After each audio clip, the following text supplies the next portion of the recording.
يا إلهي خذ شرايين السلام علیکم و رحمت الله و برکاته. برای مادر سرسفید و پیچ سفید و تهجد خان و خیلی دیندوس و انصار مجاهدین در تاریخ عمرم و برای فرزندای عزیزم مصطفی جان و سمیه، مصطفی جان 8 ساله و سمیه 7 ساله و برای برادرم احمد و دیگر برادرانم و تمام مخلصین و شاگردای عزیزم و علمای کرام و همه عامه مسلمین. السلام علیکم و رحمت الله و برکاته. مادر عزیز و گرامی، اگر کدام بیادبی، بیعزتی، بیعفتی از دست ما شده باشه در مورد حق شما، مرا کاملا مورد عفو و بخشش خود قرار بدیم. الله جل شانه مرا ببخشه و عفو کنه و نتونستم کامل حق شما را ادا بکنم و الحمدلله به فضل الله متعال و به زحمت‌های مخلصانه شما و به دعاهای شما الله متعال توفیق داده که یک عمری را در راه دعوت حق تیر کردم و به دعا و تربیت شما الحمدلله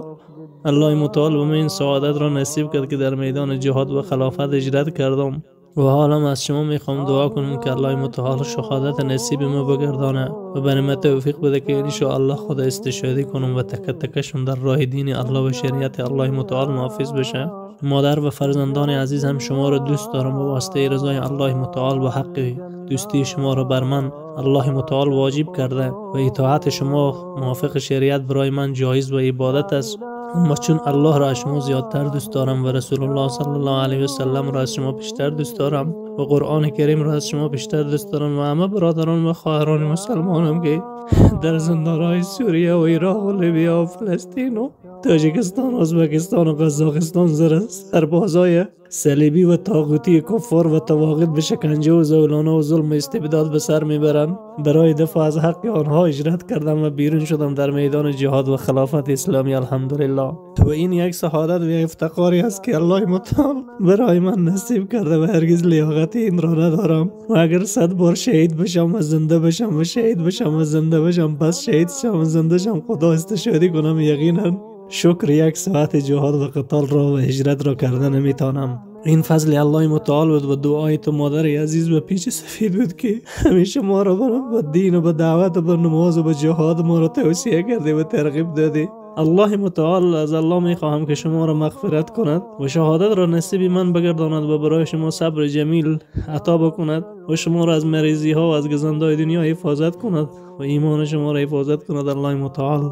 و سرانجام درجه مغفرت و شهادت را نصیب من اول بگردانه و ثانیا نصیب شما الله متعال شهادت را نصیب بگردانه و در روز قیامت الله متعال و من توفیق بده و اذن اراده بده که سبب شفاعت شما شوم. و برای فرزندای عزیزم مصطفی جان سمیه توصیه میکنم والله سوگند والله سوگند والله سوگند قسم است که حق خود را بر شما نمیبخشم که اگر با کفار و طواغیت دوستی کنیم یا دوستی کنین. شما را به ذات و صفات الله قسم میدم که با کفار و طواغیت دوستی نکنید، با روافض دوستی نکنید، با کسانی که با یهود و نصارا و سازمان بین الملل و گروه های کفری و طاغوتی پیمان دوستی دارن با اونها دوستی و اطاعت و موالات و غلامی با آنها نکنید. و فرزندم مصطفی جان و بیبی سمیه دخترم درس دین بخونید، ان شاء الله توحید و عقیده اسلامی را یاد بگیرید و توحید عمل بکنید و عالمه دین بشیم و عالم دین بشیم و دعوتگرای دین الله بشیم، حق بگیم و کوشش کنین که عمرتان نصفی در دعوت و نصفی در جهاد و قتال تیر بشه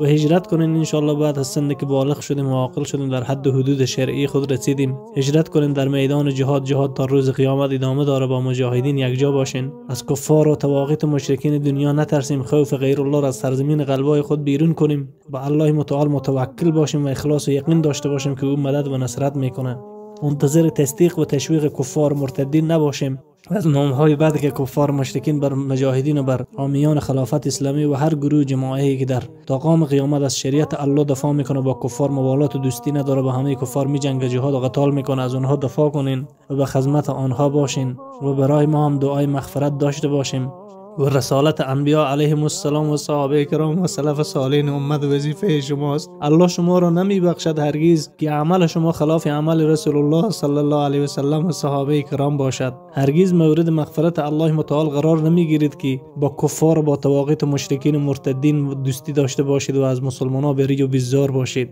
کوشش کنید که عمر شما در خدمت دین الله متعال تیر بشه و اگر عالم دین شدید ان شاء الله حق را بیان کنید و حق را بگید، از غیر الله نترسید. باش زندانها و زولانها و اسارت و قربانی و همه چیز را قبول کنید، اما نگذارید به کتاب الله بی عزتی و بی احترامی شه. اجازه ندید که به سنت رسول الله صلی الله علیه و سلم توهین و تمسخر شه و به تهجد و نوافل و ذکر و اذکار و تمام امور دین پایبندی کنید. اخلاق شایسته و اسلامی را برای خود اختیار نمایید. با انسان‌های اهل صالح و نیکو نشمن باشید. علمای حق را دوست داشته باشید، برایشان دعای مغفرت کنید و با آنها اکرام و اعزاز سالم داشته باشید. زیر دستان خود را شفقت کنید و از کلانتران از خود مطابق به شریعت و امور دین اطاعت کنید.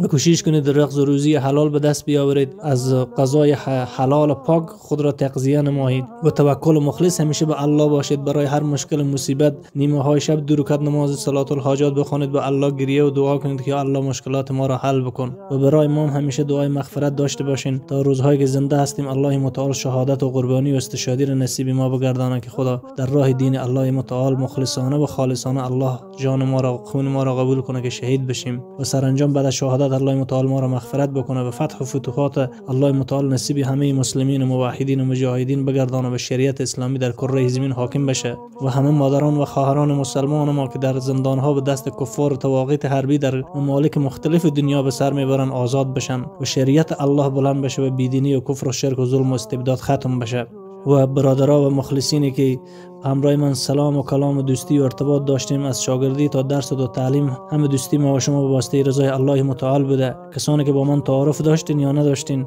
و بعداً اگر از طریق درس‌های صوتی و تصویری میشنوین، به واسطه رضای الله ما و شما به یکدیگر محبت داشتیم و کوشش بکنید که از امور الله متعال کامل اطاعت کنیم. با دشمنان الله دشمن باشیم، با دوستان الله دوستی کنید و قبل از این که مرگ به سراغ شما بیاید در میدان جهاد و قتال و مبارزه و هجرت کوشش کنید هجرت نمایید تا اینکه مرگ شما در